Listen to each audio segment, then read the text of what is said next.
नमस्ते स्टूडेंट। तो आज हम इलेक्ट्रोमैग्नेटिक वेव्स चैप्टर 8 का पार्ट 2 करने जा रहे हैं। बराबर है और इसमें हम एक ही लेक्चर में second part as well as exercise खत्म कर देंगे। तो प्लीज पे प्रॉपर अटेंशन। बहुत ही छोटा चैप्टर है और इजी क्वेश्चंस है। ठीक है। इस चैप्टर का हेडिंग है और सॉरी इस टॉपिक का हेडिंग है इलेक्ट्रोमैग्नेटिक स्पेक्ट्रम। क्या बेटा हेडिंग? Electromagnetic spectrum. डन। अब what is mean by electromagnetic spectrum? तो बेटा जो भी रेज जो होती है, okay, rays that is microwaves, X rays, radio waves. तो जो वेव्स होती है वो वेव्स एक पर्टिकुलर स्पेक्ट्रम का बिलोंग करती है। जैसे मैं बता दूं आपको कि हमारी आंख है वो 1% ऑफ स्पेक्ट्रम देख पाती है, 99% स्पेक्ट्रम तो और बाकी ही है। तो जो हम नहीं देख पाते उसका मतलब क्या? वो एग्जिस्ट नहीं करता है? करता है, वो हम नहीं देख पाते। उनकी वेवलेंथ अलग होती है, उनका फ्रीक्वेंसी अलग होती है। तो कौन सी होती है? Gamma rays, X rays, UV rays, फिर आती है हमारे विजिबल लाइट, उसको भी एक्सपांड किया देखो। फिर आते हैं इंफ्रारेड रेस और रेडियो वेव्स। ये 6 टाइप की वेव्स बेसिकली होती है। और इसमें एक और वेव्स का नाम नहीं लिखा है, उसका नाम है माइक्रोवेव्स।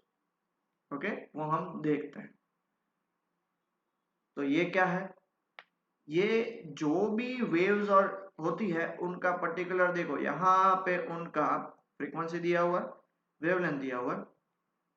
ये कैसे फ्रीक्वेंसी होती है, वेव्स जो ट्रैवल करती है वो, इनमें से कौन सी आयोनाइजिंग होती है, कौन सी नॉन आयोनाइजिंग होती है।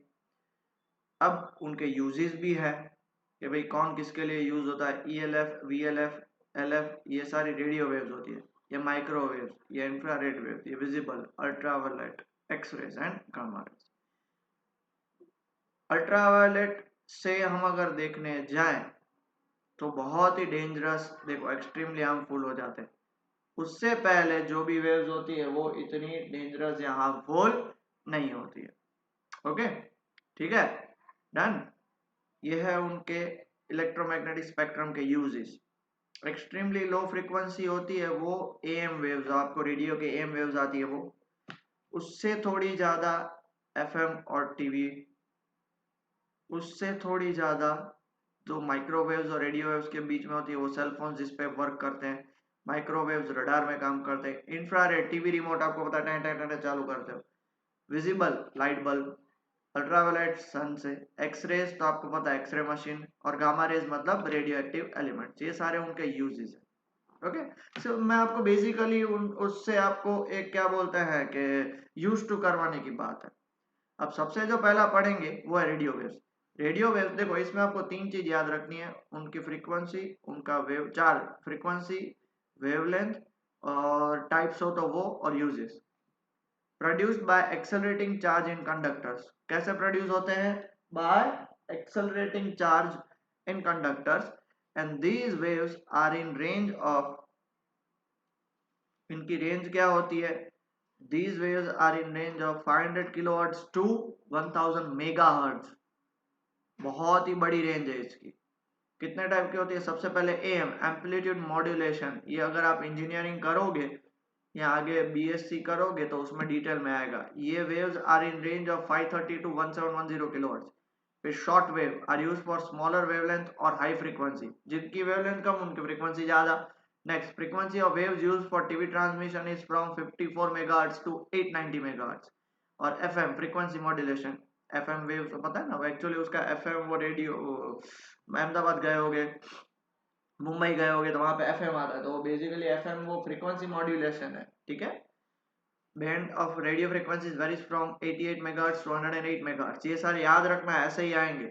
और नेक्स्ट है mobile phone. Mobile phone uses UHF, ultra high frequency band for voice communication. Use कहाँ पे होता है? Radio waves are used in radio and telecommunication system. Okay, clear हो गया? देखो AM, SW, FM वेव्स और मोबाइल फोन वेव्स, ये उसका पूरा। ये देखो रेडियो स्पेक्ट्रम को भी उन्होंने अलग अलग तरीके से डिवाइड किया है। VLF, LF, MF, HF, VHF, UHF, SHF और EHF। जिनको बेसिकली थोड़ा बहुत भी आइडिया होगा इलेक्ट्रॉनिक्स के बारे में तो उनको ये सब पता होगा। याद नहीं रखना है, ये जस्ट फॉर अंडरस्टैंडिंग, बाकी इसको याद आपको नहीं रखना है। क्लियर हुआ? ओके, नेक्स्ट है माइक्रोवेव्स। नेक्स्ट क्या बेटा आपके पास? माइक्रोवेव्स है। तो microwaves are produced by special type of vacuum tubes like klystron, magnetron और गन डायोड्स। माइक्रोवेव्स ये तीनों के कारण प्रोड्यूस होती है। They are radio waves of very short wavelength and range. Actually microwaves radio waves का ही पार्ट है, इसलिए वहां पे अलग से स्पेक्ट्रम में नहीं दिया हुआ था। उनकी रेंज कहाँ पे होती है? 0.3 गीगाहर्ट्ज टू 300 गीगाहर्ट्ज। अब देखो इसके बहुत सारे यूजेस है। सबसे पहला, they are used in radar system, used in aeroplane and navigation. They are used to control और fighter plane, navy and satellite communication. ये सब पता है ना आपको, इसलिए मैं डिटेल में नहीं जा रहा हूँ। Okay, radar provides basis for speed of ball, that is tennis and cricket speed gun used to measure speed of vehicle। अब लोग क्रिकेट तो अभी चल रहा है, सब लोग देखते होंगे। तो भाई मान लो कोई बॉलर ने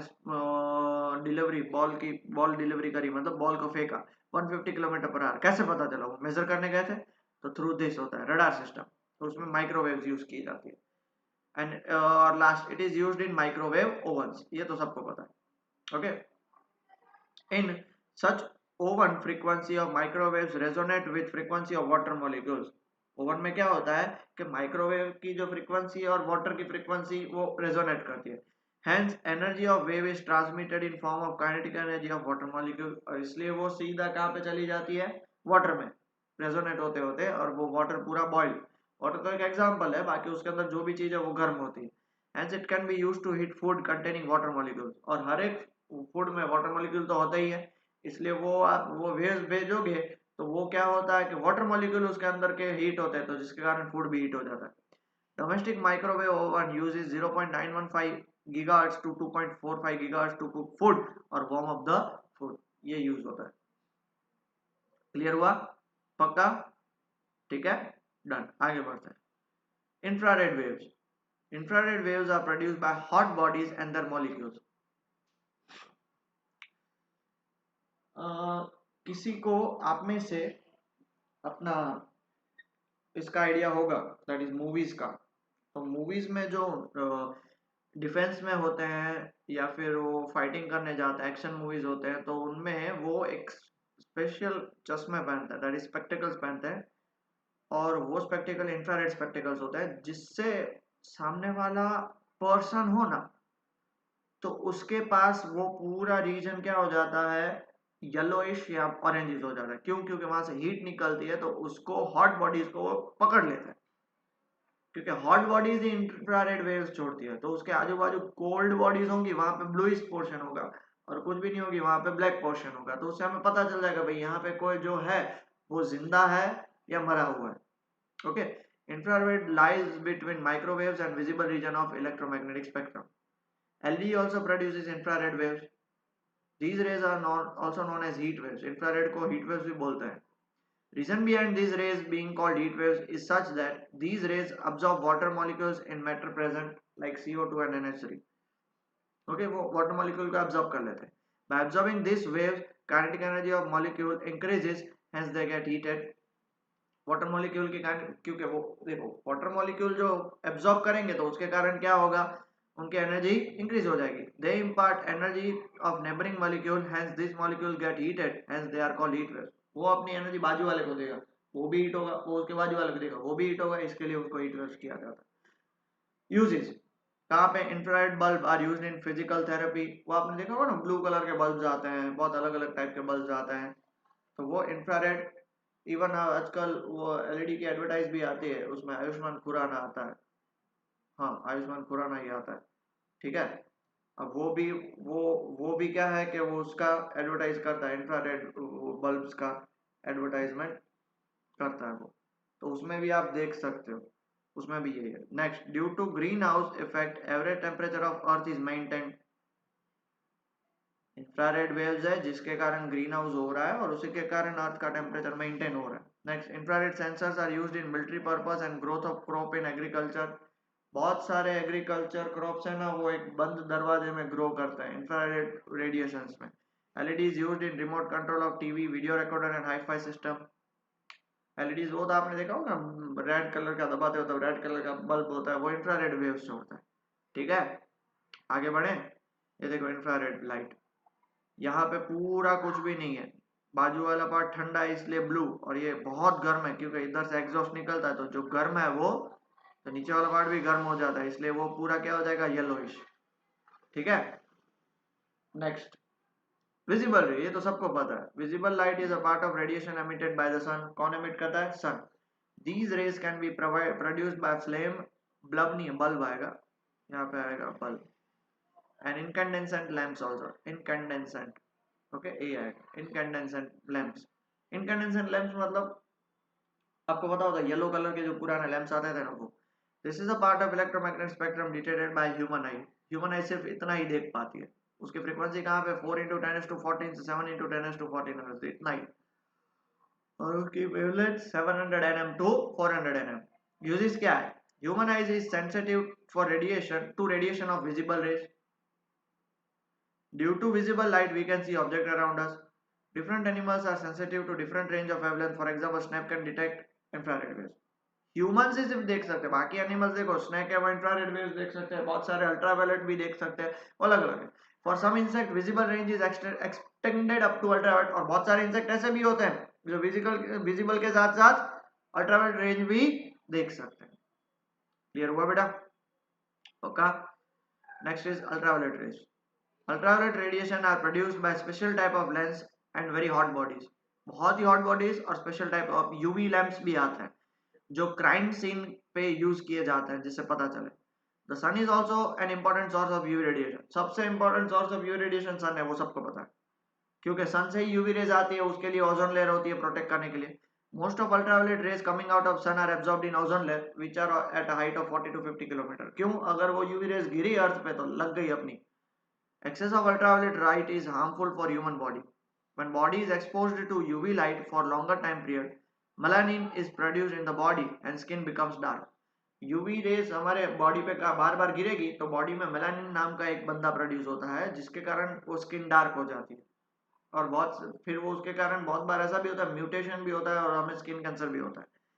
Spark produced during welding contain a lot of UV light. Hence, to protect eyes, special type of face masks are used which contains black color glass. होते हैं ना वेल्डिंग वाले बंदे, टक टक टक टक करते हैं, वो दो जॉइंट करते हैं, वो एक आपको लगता है कि भाई ये क्यों, स्टाइल मारने के लिए वो ग्लास पहने हुए हैं, तो ना, उधर वेल्डिंग में यूवी लाइट निकलती है तो वो ग्लास पहनते हैं तो उससे आपकी आईज बच जाती है। UV radiation is absorbed by ordinary glass, hence one cannot get tanned or sunburned through glass windows। Ordinary glass होते हैं वो यूवी रेस को एब्जॉर्ब कर लेंगे, मतलब पकड़ के उसको आगे जाने नहीं देंगे, इसलिए अगर ग्लास होगा तो आप उससे बच जाओगे, तो आप उससे टैन भी, टैन मतलब आपका स्किन ब्लैक भी नहीं होगी और सनबर्न भी नहीं होगा। तो what is the preventive method to prevent ourselves from UV rays, glass डाल दो, हो गया, यूवी रेस से बच गया। ठीक है, uses, ultraviolet waves are very short wavelength, hence it can be focused into very narrow beam of high precision. Beams अगर फेंकनी हो आपको, जैसे बहुत सारे अभी आजकल इतने मॉडर्नाइज मशीनरीज आ गई है कि भाई फाइटर प्लेन को मारना हो तो यूवी बीम को वहां पे फेंकते हैं, उसके कारण वो उसके वो फाइटर प्लेन्स के अंदर के जो मैकेनिज्म्स होता है वो बिगड़ जाता है और वो खत्म हो जाता है, और उससे वो तोड़ सकते हैं। दूसरा, it is used to LASIK, laser assisted situ keratomileusis. LASIK मतलब ये भी एक टाइप का डिफेंस मैकेनिज्म है। In some water purifiers, UV bulb is used to kill germs, वो एडवर्टाइज भी आती है। In atmosphere, ozone layer work as protective layer. In some region, depletion of ozone layer due to what, CFC is matter of concern internationally।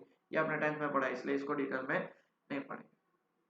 UV के भी बहुत सारे type होते हैं, यूवीसी, यूवीबी और यूवीए, बराबर है। यूवीसी होता है वो आउटर स्पेस में खत्म हो जाता है, यूवीबी अप टू 50 किलोमीटर तक पहुंचता है, यूवीए है वो स्ट्रेटोस्फीयर तक आ सकता है। अगर आपका ओजोन लेयर खत्म हो जाता है तो यूवीएस और यूवीबी दोनों पहुंच पाएंगे, वरना ओजोन लेयर यूवीबी को रोक के रखता है। यूवीबी की ये वेवलेंथ है, याद नहीं रखना है, just for your understanding only मैं ये बता रहा हूं। ठीक है बेटा, पक्का। ओके, ये रहा देखो, यूवीसी एटमॉस्फेयर ही ब्लॉक कर देता है, UVB cause skin to dark, और यूवीए हमारे आंख तक पहुंच जाता है, जिसके कारण कैटरेक्ट और रेटिनल डिजीज भी होते हैं। तो इसलिए ओजोन लेयर इंपॉर्टेंट है। कॉल कोई ओजोन लेयर यूवीए को रोकता है, यूवीबी को भी रोक सकता है, यूवीसी तो ऑटोमेटिकली वो ब्लॉक हो जाएगी। सबसे ज्यादा डैमेजिंग यही है, बट वो सीधा एटमॉस्फेयर ही उसको ब्लॉक कर देता है। यूवीबी फिर भी ठीक है कि स्किन को डार्क कर देगा, हम बाहर ना निकले। यूवीए भी ठीक है, कोई हम बाहर ना निकले तो हमारे रेटिना बच जाएगी। बट ये सबसे डेंजरस कौन सा है? यूवीसी। Okay, next, X-ray. सबको पता है, कहीं ना कहीं तो किसी ने एक्सरे करवाया ही होगा। When electron having very high energy is bombarded on target, X-rays are produce.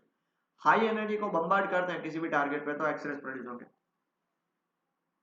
X-rays lies between ultraviolet and gamma rays. Its wavelength varies from 10⁻⁸ मतलब 10 नैनोमीटर टू 10⁻⁻⁴ नैनोमीटर। यूज क्या है? X-rays are used in medical science to detect fracture in bones and treatment for certain type of cancer. सबसे ज्यादा ये यहाँ पे bones में fracture हो या कोई भी कैंसर हो तो उसको पकड़ने के लिए, उसको डिटेक्ट करने के लिए। Excessive use of X rays can damage और destroy living tissue and organ, hence unnecessary exposure should be avoided. बार बार एक्सरे के साथ हम कांटेक्ट में आते हैं तो हमको लिविंग टिश्यू हमारे डैमेज और डिस्ट्रॉय हो जाएंगे। ठीक है, पक्का। और लास्ट है gamma rays. Gamma rays are used to are emitted during nuclear process and from certain radioactive nucleus. सबसे इसका बेस्ट एग्जांपल है हल्क, अगर किसी को पता हो, ग्रीन कलर का, वो इसके कारण ही हुआ था। In electromagnetic spectrum gamma rays have highest frequency, its wavelength is of 10⁻⁻⁻, क्योंकि देखो उसकी वेवलेंथ सबसे कम तो फ्रीक्वेंसी सबसे ज्यादा, क्योंकि इनवर्स रिलेशन है। ओके, और उसका यूज कहाँ पे होता है? मेडिकल साइंस में, to destroy cell of cancer. Chemotherapy होती है, उसमें गामा रेज ही उस पर बम्बार्ड की जाती है, जिससे सेल ऑफ कैंसर डिस्ट्रॉय हो जाता है। Okay, done. ओके, ये कंपैरिजन है। रेडियो वेव्स की फ्रीक्वेंसी, सॉरी वेवलेंथ इतनी बड़ी होती है, रेड कलर की फ्रीक्वेंसी इतनी कम होती है, वायलेट की और कम, और गामा रेज की सबसे छोटी होती है पाइकोमीटर्स में। ठीक है, तो ये कंपैरिजन है। रेडियो वेव्स की तो किलोमीटर में है और गामा रेज की पाइकोमीटर में, मतलब किलोमीटर मतलब बहुत बड़ा और पाइकोमीटर मतलब दिखेगा भी नहीं। तो देख सकते हो सबकी वेवलेंथ काफी अलग अलग है। क्लियर हुआ बेटा? पक्का? ठीक है, चलो अब एग्जांपल 8.2 की बात करते हैं। हमारा इलेक्ट्रोमैग्नेटिक स्पेक्ट्रम खत्म हो गया, अब सारे एग्जांपल्स पढ़ते हैं। Okay, a plane electromagnetic wave of frequency 25 megahertz travel, frequency दी हुई है 25 मेगाहर्ट्ज, ट्रैवल कितना ट्रैवल कर रहा है? In a free space, okay, along the X direction at a particular point. अब देखो इलेक्ट्रोमैग्नेटिक स्पेक्ट्रम एक्स डायरेक्शन में, ई जे कैप मतलब वाई डायरेक्शन में है, तो बी को किस डायरेक्शन में होना चाहिए? ऑब्वियस सी बात है, बी को जेड डायरेक्शन में ही होना चाहिए ना, क्योंकि जेड और वाई होगा तभी तो उसका देखो एक एक्स एक्सिस में दूसरा वाई एक्सिस में, तो प्रोपोगेशन जेड में। तो यहाँ पे प्रोपोगेशन एक्स में है तो उसका मतलब ई और बी वाई और जेड में होंगे। तो ई है वो वाई में है तो बी किस में होगा? जेड में होगा। आपको पता है C is equal to E by B, ये फॉर्मूला पता है ना आपको? तो therefore B is equal to कितना हो जाएगा? ई बाय सी।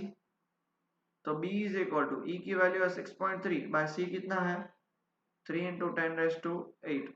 अगर आप कट करोगे तो 2.1 इंटू 10⁻⁻8 टेस्ला हो गया। डन। तो डायरेक्शन ऑफ, हमें पता है direction of propagation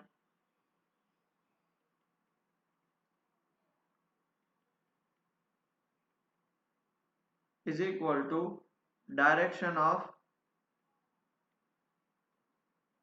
E cross B.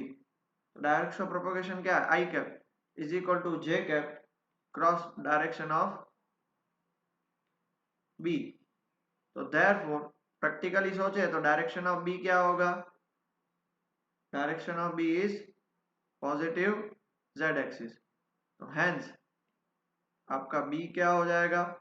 2.1 into 10⁻⁻8 Tesla, Z axis मतलब के कैप। Okay, done. आंसर समझ में आया?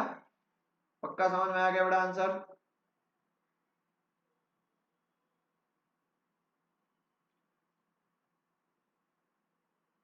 किसी को डाउट बेटा?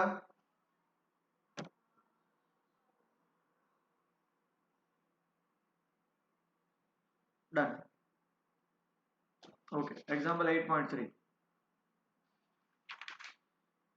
क्या दिया हुआ है हमारे पास? तो मैग्नेटिक फील्ड पी वाई दिया हुआ है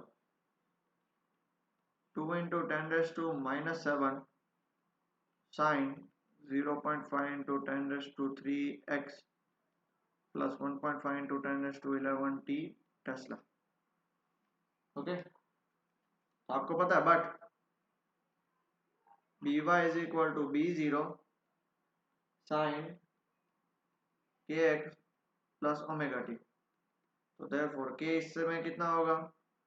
0.5 इंटू 10⁻3, ये होगा रेडियन पर मीटर। ठीक है, और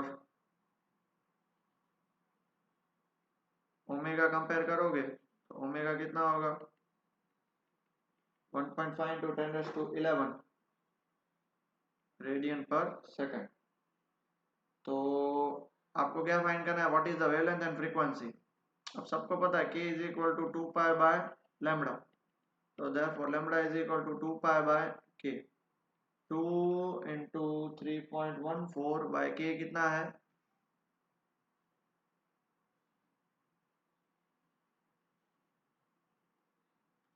k है 0.5 इंटू 10⁻3।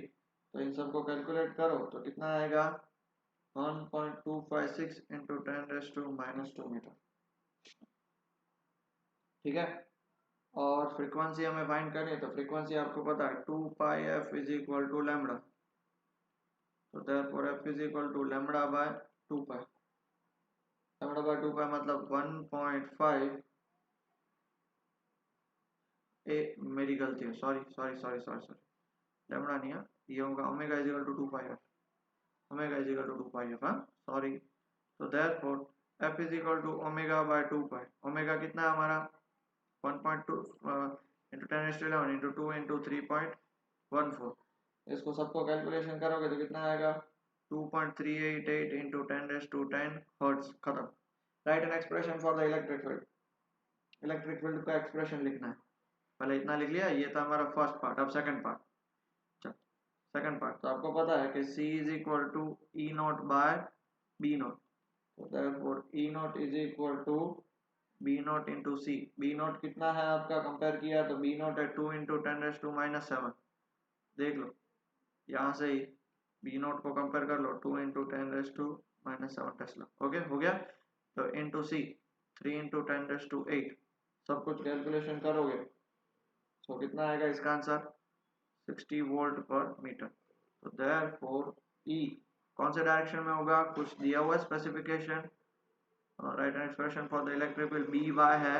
अब देखो इसका आप प्रैक्टिकली सोचोगे तो एक्स एक्सिस में उसका मूवमेंट है, बराबर है एक्स में, तो बी वाई है तो ई किस में होना चाहिए? जेड में। तो E Z is equal to E not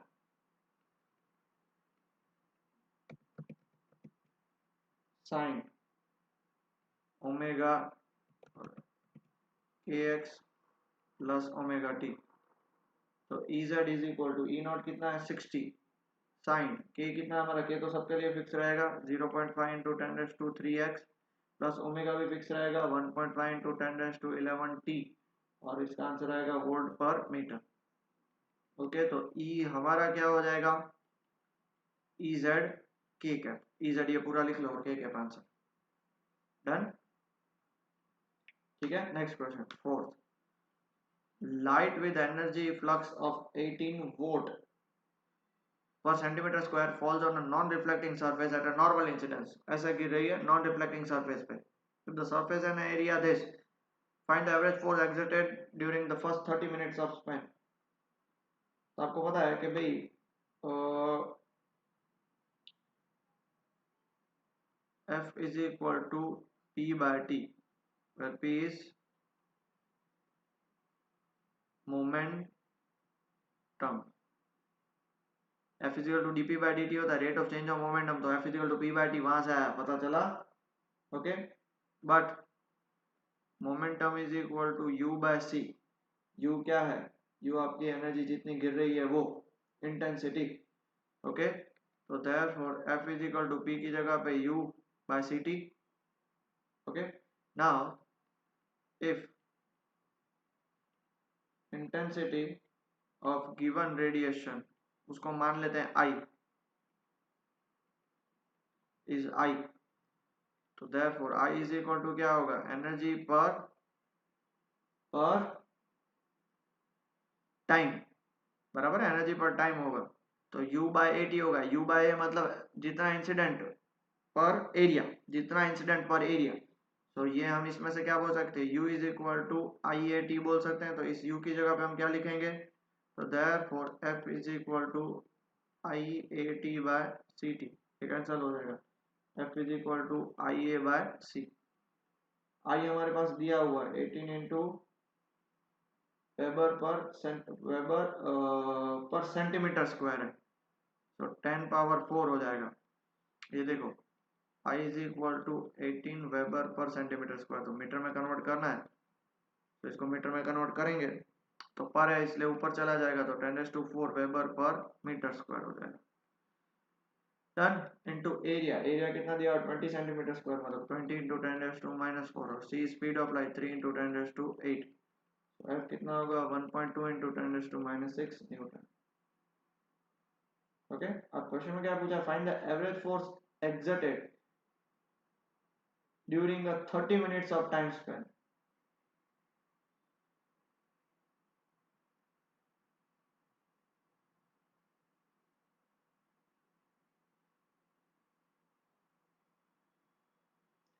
question में एक चीज दी हुई है और वो चीज काफी इंपॉर्टेंट है। Given that non reflecting surface है, नॉन रिफ्लेक्टिंग सरफेस है। Okay, light with an energy, ये बात करने की जरूरत नहीं है, इसको ऐसा और बाद में देख लेंगे। ठीक है, आगे बढ़ते हैं। Next question, fifth, calculate the electric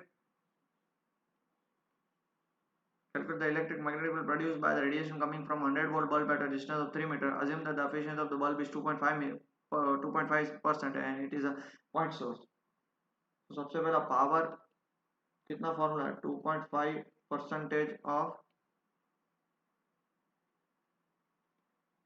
electric power, तो 2.5% है, तो 100 वोल्ट का बल्ब है, तो into 100/100, 2.5% of what? 2.5% of electric power होगा ना, तो इलेक्ट्रिक पावर कितना दिया? 100 वोल्ट, तो ये सब कट कट होके कितना आ जाएगा? 2.5 वोल्ट ही आएगा। ओके, 2.5 वोल्ट ही आएगा ना। तो अब हम क्या कर सकते हैं? देयरफॉर हमें तो आई फाइंड करना है। I is equal to P by A. P कितना है? 2.5। एरिया कितना दिया हुआ है? तो एरिया होगा 4πr²। क्यों 4πr²? क्योंकि पॉइंट सोर्स है, पॉइंट सोर्स है मतलब वो पूरे सर्कुलर फॉर्मेट में सब जगह पे निकलेगा। ये कोई भी पॉइंट सोर्स होता है, ये देखो ये आपका पॉइंट सोर्स है, तो वो सब पर सर्कुलर फॉर्मेट में सब जगह पे निकलेगा ना। तो वो सर्कुलर मतलब क्या हो जाएगा? वो स्फीयर बनेगा, चारों साइड निकलेगा। Okay, done. और कितना दूर जा रहा है? 3 मीटर दूर जा रहा है। 3 मीटर दूर मतलब आर की वैल्यू 3 मीटर लेनी है, वो 3 मीटर में सब जगह पे पहुंचेगा। तो 2.5 इंटू 4 इंटू पाई की वैल्यू 3.14 इंटू 3 का स्क्वायर, इसका आंसर आएगा 0.02212 वेबर पर मीटर स्क्वायर।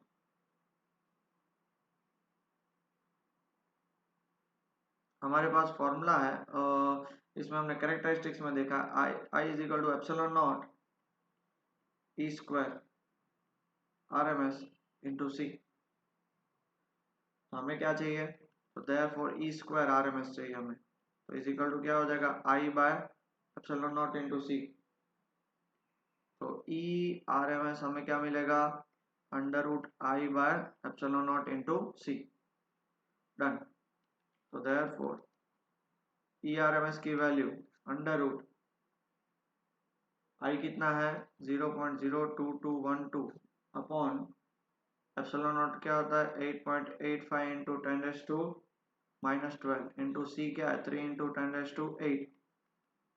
सब कुछ सॉल्व करोगे तो 221.2 अपॉन नीचे आंसर आएगा 8.85 इंटू 3, तो फाइनल इसका ERMS का आंसर आएगा 2.8864 वोल्ट पर मीटर। दूसरा formula I is equal to B square RMS mu zero into C. वहां पे क्या था, एप्सिलॉन नॉट मल्टीप्लाई में था, क्योंकि बी था ई था, बी है तो म्यू नॉट डिवाइड में होगा, तो देयरफॉर इसमें से भी अगर आप BRMS की वैल्यू निकालोगे तो अंडर रूट क्या निकलेगा, I mu naught by C. Under root I की वैल्यू 0.02212 और इसकी वैल्यू म्यू नॉट की 4 पाई इंटू 10⁻⁻⁷, तो 4 इंटू 3.14 इंटू 10⁻⁷ 3 इंटू 10⁸ तो हमें BRMS की वैल्यू क्या मिलेगी, सब कुछ सॉल्व करोगे तो 96.23 इंटू 10⁻⁻10 टेस्ला, और अगर स्टैंडर्ड फॉर्मेट में लिखेंगे तो 9.623 इंटू 10⁻⁹ टेस्ला। ओके, क्वेश्चन में क्या फाइंड करना है, हमें फाइंड करना है electric and magnetic field produce by the radiation. तो अभी हमें ERMS और BRMS तो मिल गया, अब E नॉट और B नॉट फाइंड करना है, तो therefore E not is equal to आपको पता है √2 ERMS, तो √2 इंटू ERMS की वैल्यू कितनी थी 2.8864, कैलकुलेट करोगे तो इसका आंसर आएगा 4.0841 वोल्ट पर metre.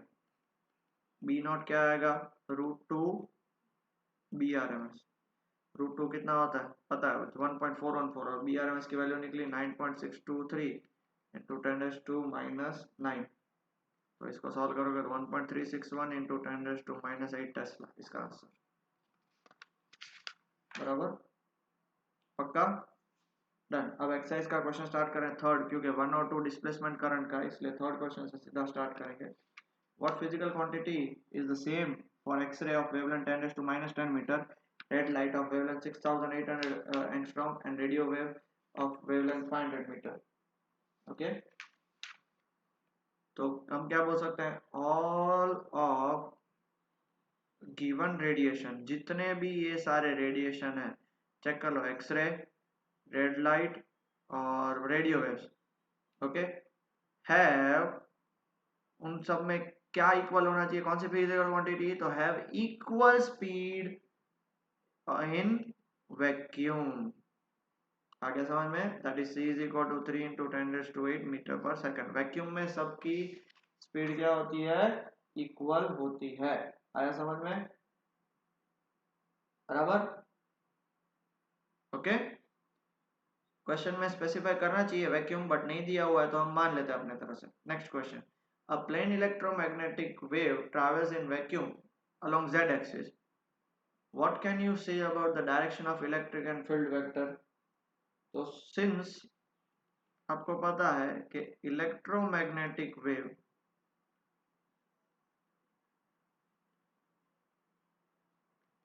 Travel in z direction, तो उसका मतलब क्या हो गया, propagation of electric and magnetic fields should be perpendicular to z axis, मतलब इलेक्ट्रिक फील्ड और मैग्नेटिक फील्ड दोनों परपेंडिकुलर तो होना चाहिए। ओके, ओके, तो इसका मतलब क्या हुआ कि भाई वो दोनों एक्स वाई में होने चाहिए, तो इसका मतलब ये हुआ कि electric field and magnetic field will oscillate in X Y plane. कौन से प्लेन में ऑसिलेट होंगे, एक्स वाई प्लेन में ऑसिलेट होंगे। क्लियर हो गया, done. What is the wavelength, हमें वेवलेंथ फाइंड करनी है, तो C is equal to F lambda, तो therefore lambda is equal to C by F. C कितना दिया हुआ है 3 इंटू 10⁸, और F कितना दिया हुआ 30 मेगाहर्ट्ज, 30 मेगाहर्ट्ज मतलब 10⁶, इसका आंसर आएगा 10 मीटर। सिंपल, आगे बढ़े, next question. A radio can tune to any station in the 7.5 to 12 megahertz. What is the corresponding wavelength? तो C का फॉर्मूला आपको पता है, C is equal to F lambda. तो first, for frequency of 7.5 megahertz, मतलब 7.5 into 10 raised to 6 hertz, mega मतलब 10 raised to 6, उसकी frequency कितनी होगी, सॉरी उसकी वेवलेंथ, वेवलेंथ क्या होगी, इसको f1 मानते हैं, तो लैम्बडा 1 इज इक्वल टू क्या होगा, c by f1, 3 into 10 raised to 8 upon 7.5 into 10 raised to 6. अगर इसको हम कैलकुलेट करेंगे तो इसका आंसर आएगा 7.5 वाले का 40 मीटर. एंड दूसरी बार उसकी फ्रीक्वेंसी कितनी है, 12 मेगाहर्ट्ज, मतलब 12 into 10 raised to 6 हर्ट्ज. ठीक है, तो लैम्बडा 2 क्या होगा, c बाय f2, तो 3 into 10 raised to 8 upon 12 into 10 raised to 6, ये कितना होगा, 25 metre. Therefore required range for wavelength is 25 metre to 40 metre. Clear हो गया, आगे बढ़े. Okay, theory question next. A charged particle oscillates about its mean equilibrium position with a frequency of 10 raised to 9 hertz. What is the frequency of the electromagnetic wave? तो आपको पता है कि charge particle उसी ऑसिलेशन से उसकी characteristics में पढ़ा था. तो therefore frequency of EM waves, मैं शॉर्ट में लिख रहा हूँ, पूरा लिखना, produced by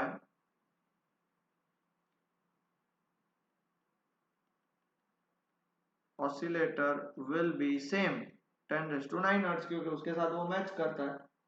done. Okay, next. इसलिए प्रॉपर्टीज और कैरेक्टरिस्टिक्स अच्छे से पढ़ना. 7th क्वेश्चन क्या दिया हुआ है, the amplitude of wavelength magnetic field part of harmonic electromagnetic wave B0 is equal to 510 naught into 10 raised to minus 9 Tesla. What is the amplitude of electric field? तो आपको पता है कि C is equal to E naught by B naught. Therefore E naught is equal to C into B naught. C मतलब speed of light. Speed of light मतलब 3 into 10 raised to 8. B naught कितना दिया हुआ है, 510 into 10 raised to minus 9. तो इसको सब solve करोगे तो इसका आंसर आएगा 1.53 into 10 square volt per meter. कितना सिंपल था. Next. Okay, suppose that the electric field amplitude of an electromagnetic wave E naught is equal to 120 and that frequency f is equal to 50 megahertz, मतलब 10 raised to 6 hertz. तो determine B naught. B naught हमें find करना, तो सबसे पहले B naught is equal to E naught by C, formula से मैंने direct formula डाला है. ठीक है, तो 120 by 3 into 10 raised to 8, तो ऊपर जाएगा तो कितना हो जाएगा, 40 into 10 raised to minus 8 tesla. ठीक है. बी, ओमेगा फाइंड करना है. Omega is equal to 2 pi F, तो omega is equal to 2 into 3.14 और एफ है 50 into 10 raised to 6. तो कैलकुलेट करोगे तो इसका आंसर आएगा 3.14 into 10 raised to 8 hertz.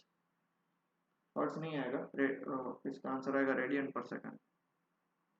Sorry, third के फाइंड करना है. तो आपको पता है C is equal to omega by k. C is equal to omega by k. So therefore k is equal to omega by c. Omega कितना निकला, 3.14 into 10 raised to 8 और c की वैल्यू 3 into 10 raised to 8. तो k की value 1.047 radian per metre. और fourth, wavelength lambda is equal to c by f. c कितना है, 3 into 10 raised to 8. f कितना है, 50 into 10 raised to 6. कैलकुलेशन करोगे तो आंसर आएगा 6 मीटर. अब हमें E और B चाहिए. E और B का एक्सप्रेशन लिखना है. ठीक है, तो therefore E is equal to E naught sin kx plus omega T, बराबर है. और कौन सा डायरेक्शन में दिया हुआ है, तो कोई भी डायरेक्शन नहीं दिया हुआ है, तो हम हमारे हिसाब से कंसिडर कर सकते हैं कि भाई ये हमारा, हमने इसको x डायरेक्शन में प्रोपोगेशन माना है. तो ये क्या हो जाएगा जे cap.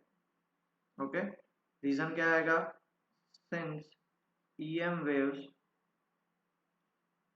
propagates in x axis, ये हमने अज्यूम किया है x एक्सिस के फॉर्मेट में, तो देयरफॉर E क्या हो जाएगा, E नॉट आपका कितना निकला, E नॉट आपका निकला नहीं, क्वेश्चन में गिवन है 120 साइन K कितना निकला 1.047 x प्लस ओमेगा है 3.14 इंटू 10⁸ t बराबर है जे कैप न्यूटन पर मीटर।